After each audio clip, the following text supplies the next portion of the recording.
همه ما لحظات و دقایقی بوده که بدنمون گز کرده، داغ شده، یه انرژی تو درون ما فوران میکنه، نفسمون تون میشه، ضربان قلبمون میره بالا و پرخاش میکنیم. به این حالت میگن خشم، تندخویی، عصبانیت، غضب و امثال هم اسمای مختلفی داره. حالا این اسمها ممکنه مربوط به حالتهای مختلفی باشه، اما به هر حال همشون از یه ریشه میاد. در کل واقعیتش اینه که غضب چیز بدی نیست، اما جا داره، محدوده داره. شما مثلا در نظر بگیر یکی به خانوادت تعرض بکنه، خب این طبیعیه که شما غضب بکنی، اما اونجایی مشکل به وجود میاد که شما شیوه بروز غضبت شیوه نادرستی باشه و یا روش کنترل نداشته باشی، این از کنترلت خارج بشه. تو این کلیپ میخوایم در مورد خشم و دلایل اون و شیوه کنترل اون صحبت بکنیم. مطمئنم که این ویدیو میتونه خیلی کمک بکنه به شیوه برخورد شما با موضوع خشم. ببینید، در کل ما باید بیایم به این قضیه غضب اینطوری نگاه بکنیم که غضب خب به هر حال یه جایی کارکردهایی داره و لازمه توی زندگی. اگر نباشه ما دوچار مشکل میشیم. به هر حال افرادی هستن که میخوان به ما تعدی بکنن و یا توی محدوده های ما وارد بشن. خب طبیعتا ما باید در یه چنین مواقعی غضب داشته باشیم. پس اینجا نمیتونیم بگیم که غضب غلطه، چیز بدیه. اما از یه جایی به بعد این غضب میشه روال جریان و روال جریان شدنش باعث میشه که شما دیگه نتونی واکنش درست رو نشون بدی، کنترل روش نداشته باشی و آثار مخربی رو ممکنه به وجود بیاره. افراد زیادی هستن که تو زندان ها هستن به خاطر اینکه یک لحظه کنترل غضب از دستشون خارج شد و واکنش هایی رو نشون دادن که اینها جبران ناپذیر بوده. حتی توی روابط این غضب ها یه موقعی کنترل نشده که میشه حرفایی زده میشه، برخوردایی انجام میشه که باعث میشه که واقعا نشه جبران کرد. ببینید، قبل از همه چیز ما بیایم اینجوری به قضیه نگاه بکنیم که اگر شما خشم داشته باشی و بعد از خشمت پشیمون بشی، یعنی اینکه هنوز متوجه قضیه هستی که آقا تو خشم داری. ولی اگر خشم داشته باشی و خشم تو بروز بدی و بعد از اون پشیمون نباشی و اگر خشمت اشتباهی باشه، این نشون میده که این خشم دیگه وارد مرحله جنون شده. یعنی وارد مرحله‌ای شده که تو دیگه نسبت بهش کنترل نداری و توی تو تثبیت شده. اینجا کار یه مقدار سخت‌تر میشه، پیچیده‌تر میشه، روانشناختی‌تر میشه و باید رفت سراغ آثار و ریشه ها و امثال ها. اما خب ما میتونیم در مورد مرحله اولش صحبت بکنیم، این که شما خشم پیدا میکنی و بعد از خشمت وقتی آگاه میشی نسبت بهش، نسبت به واکنش هایی که نشون دادی پشیمون شدی. خب اینجا دو تا کار باید بکنیم ما. یک، این که بیایم ریشه های قضیه رو بشناسیم و این ریشه ها رو سعی کنیم درست کنیم و یا کنترلشون بکنیم.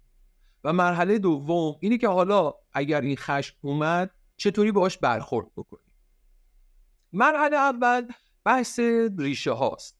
ببینید، ریشه ها 4 تا عامل اساسی دارن. یکی عامل اولش عامل های زیستیه، عامل هایی که شما به واسطه جریان زندگی تو به وجود میاد، یعنی ماده، جریانی که داری امرار معاش میکنی. مثلا غذایی که میخوری، خب گوشت طبیعتا یکی از چیزهایی که خشم رو افزایش میده، و یا کافئین زیاد و یا مثلا کمخوابی. اینها ریشه های زیستی خشمه، باید اینها رو کنترل کرد. یعنی افرادی که مثلا زیاد گوشت میخورن، اینا معمولا خشمشون بیشتره. حالا این به این معنی نیستش که بری وجیتریان بشی یا نه، تعادل، زیاد خوب نیست، کمش هم خوب نیست. به هر حال این ماده‌ایه که بخشی از زنجیره غذایی ماست. ریشه های بعدیش میشه ریشه های روانی ماجرا.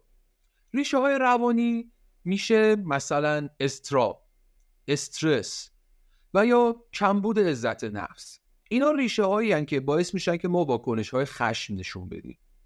مثلا افرادی که میترسن، بعضیاشون واکنششون خشمه. خیلی از اینایی که توی فرض بگیرید توی خیابون و اینا دعوا میکنن و دعواشون میشه و بعد از اون دعوا واکنش‌های عجیب غریب نشون میدن، اینا اکثرا ترسیدن. شما یه گربه رو در نظر بگیر، این گربه وقتی تو اتاق یه مقدار فضا باز هست بری دنبالش فرار میکنه، اما به محض اینکه یه گوشه گیر بیفته میپره به تو پنجول میکشه. علتش اینه که دیگه به مرحله ترس رسیده، اضطرابش شدید شده. انسان‌ها هم همین جوریه. اکثرا وقتی میترسن، وقتی استراب میگیرن، وقتی استرس میگیرن و یا اینکه عزت نفسشون پایینه، نمیدونن چطوری از خودشون دفاع کنن، اینا اکثرا واکنششون خشمه. پس باید این ریشه ها رو بهش دقت کرد و اینها رو برطرف کرد. اگر اینها رو برطرف نکنی، به هر حال این واکنش خشم هی تو بروز پیدا میکنه. حالا تو شاید بتونی توی بحث شیوه بروزش کنترل داشته باشی، اما ریشه هاش همچنان هست. موضوع بعدی ریشه های تربیتی ماجراست. بعضیا تو دوران زندگیشون متاسفانه توی تربیتشون خشم وارد میشه. ما یکی از دوستان دورمون این یه پدری داشت. پدر همیشه توی خونه یه اصطلاح خیلی زشتی داشت. میگفت زن اگر اشتباه بکنه، اگر فلان کارو بکنه باید سرشو برید. بچه اگر فلان اشتباه بکنه باید سرشو برید. فلان اگر اشتباه بکنه باید این کارو کرد، سرشو برید. این سرشو برید رو توی زندگی داشت.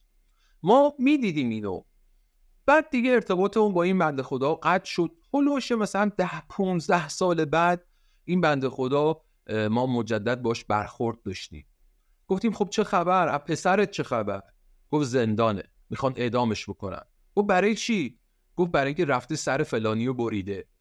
گفتیم برای چی سرشو بریده؟ گفت برای اینکه اون چنین واکنشی نشون داد.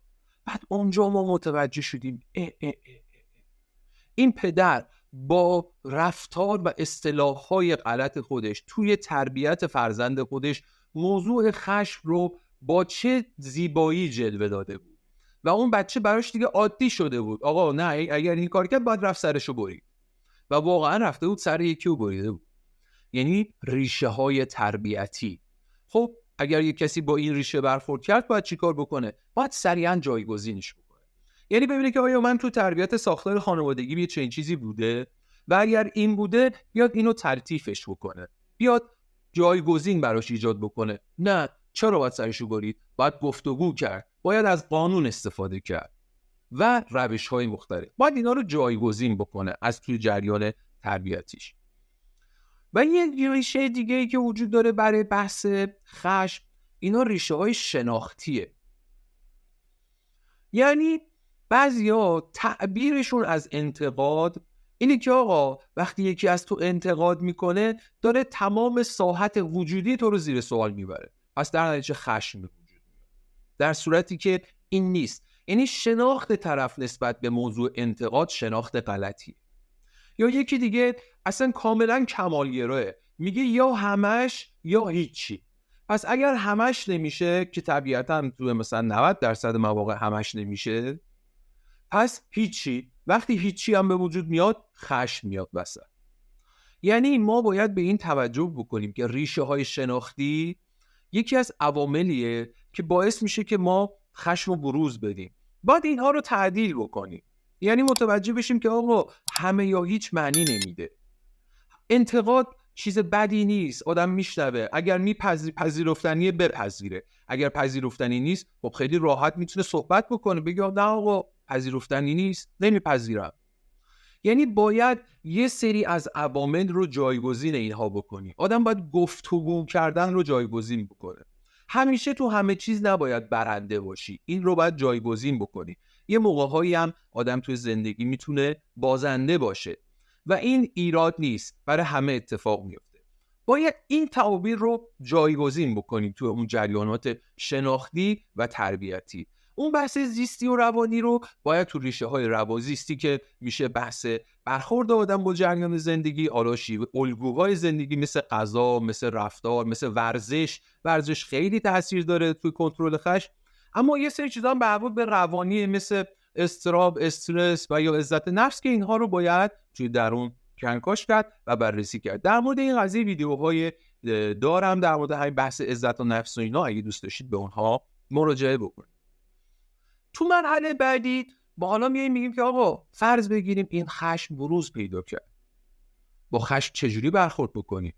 چجوری میتونیم این واکنش رو کنترل بکنیم؟ ببینید، قبل از همه چیز من یه توضیح در مورد این بدم که اصلا خشم چجوری بروز میکنه. خشم وقتی شما یک محرکی براتون ایجاد میشه، تا یه جایی مغز میاد یه سری هورمون‌هایی رو ترشح میکنه. از یه جایی به بعد این هورمون‌ها و این حالت انقدر شدتش زیاد میشه، بخش نئوکورتکس مغز شما خاموش میشه و بخش آمیگدال مغز میاد بالا. این موقع هستش که بخش آمیگدال مغز کنترل میگیره دستش، بخش بروز احساسات با نهایت خودش، و اون وقت احساسات کاملا بروز پیدا میکنه اما هیچ عقل و منطقی توش وجود نداره. یعنی هیچ سبک سنگینی در مورد اون احساسات وجود نداره. بخاطر همین آدم‌های احساساتی معمولاً خشمشون خیلی شدیدتره، فورانش بیشتره. چرا؟ چون بخش نئوکورتکس مغزشون زودتر خاموش میشه. ماجرا اینجاست، شما توی کنترل خشم باید این رو متوجه میشی که هر جوری که هست به هر حال اون بخش نئوکورتکس مغزت رو اجازه ندی خاموش بشه، یعنی بخش عقلتو. به هر حال شما هر جوری که هست باید یه جوری این عقل رو بیاری وسط. حالا روش هایی که مطرح میشه همش برای اینه که شما بتونی عقل رو بیاری وسط. این عقله که بیاد وسط، این واکنش ها کنترل میشه، احساسات کنترل میشه. اما اگر نتونی عقل رو بیاری وسط، این احساسات همه چی رو در دستش میگیره و اوضاع به هم میریزه. دیگه اون وقت کنترل دست تو نیست، اصلا شاید نباشی، حواست نیست، نمیدونی چه اتفاقی میفته. حالا یهویی دنبال یه چاقوی، یه چوبی، یه چیزی میگردی واکنش نشون بدی، یا تو رابطت یهویی دنبال اینی که یه حرفی بزنی تمام خشم و انزجار تو به طرف بریزی، یه بر حرفی میزنی که دیگه تو اون رابطه سالها باید تاوانشو پس بدی. خیلی اصلا تو رابطهشون سر دعوا، سر یه دعوای ساده، سر اون خشمه یهویی صحبت از خیانت میکنن. اون وقت اون همسر، حالا چه زن باشه چه مرد باشه، دیگه تو ذهنش این حک شده که این ممکنه بره به من خیانت بکنه و خطرناکه. پس باید این عقل رو یه جوری بیاریم وسط. حالا عقل رو چطوری میتونیم بیاریم وسط؟ یکی از روشاش اینه که وقتی تو متوجه شدی که خشم داره میاد، ببین خشم اون اوایلش قابل کنترله. همیشه میگن که بزرگترین آتیش ها رو اون اول با یک لیوان میشه خاموش کرد. یعنی اون اول آتیش خیلی کوچیکه، با یه لیوان میتونی خاموشش کنی، ولی وقتی بزرگ شد دیگه تمام شد، کنترل از دست خارج میشه. خشم هم همین جوریه. اون اولش که داره بروز پیدا میکنه، داره میاد وسط، شما همون اول متوجه تغییر حالتت میشی. تو اون لحظه باید عقل رو بیاری وسط، یعنی یه ترمز بدی به خودت. به خاطر همین میگن صبر کن. تو خشم صبر کن. اولش که اومد همونجا یه لحظه ترمز بزن، یه لحظه نگهدار خودتو و به این فکر کن که خب من 15 ثانیه 20 ثانیه 1 دقیقه 2 دقیقه واکنش نشون نمیدم. کنترل کن تا این عقل بیاد وسط. اجازه نده خشم بیاد کل ذهنتو کنترل کنه و همه چی رو بگیره دستش. یه ترمز بزن. این ترمز باعث میشه که شما بتونی عقل رو بیاری وسط. حالا برای که عقل رو بیاری وسط، یکیش اینه که شما وقتی خشم اومد سراغت، برو سراغ نفس عمیق. شروع کن 10 تا 20 تا نفس عمیق بکش.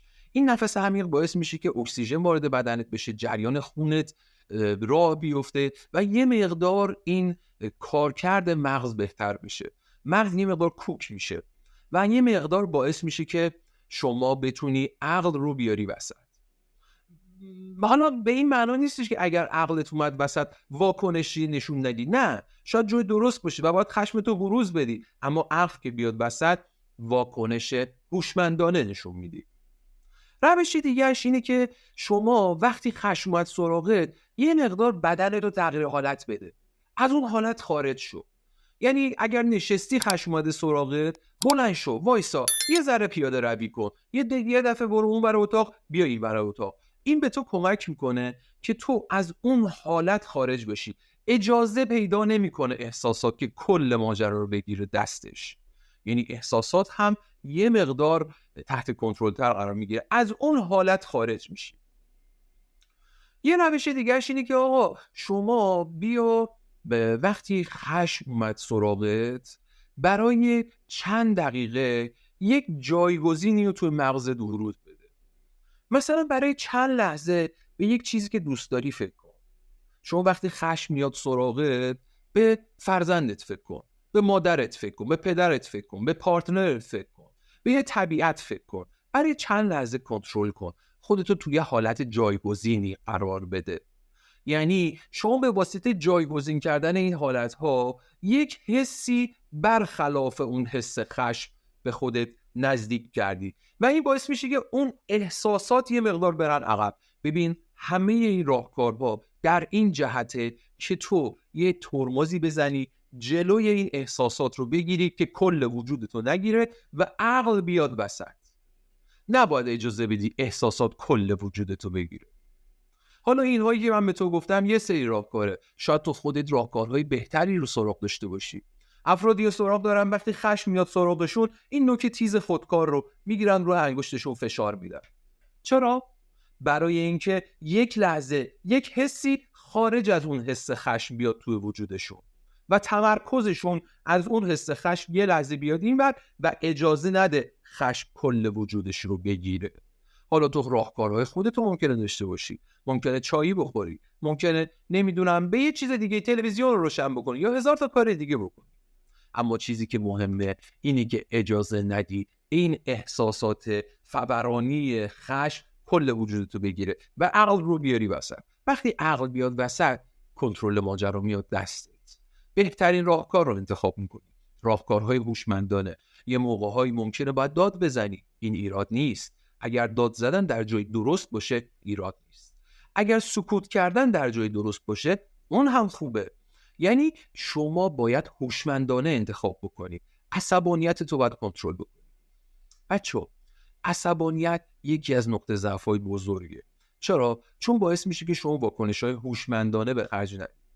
و توی همین به خرج ندادن واکنش‌های هوشمندانه یه سری از فرصت‌های بزرگ و اساسی زندگی ما از دست میره. فرصت‌های طلایی. یه موقع‌های فرصت‌های طلایی هستن، اما چون برخلاف میل ما هستن ما خشمگین میشیم و اونها رو از بین میبریم.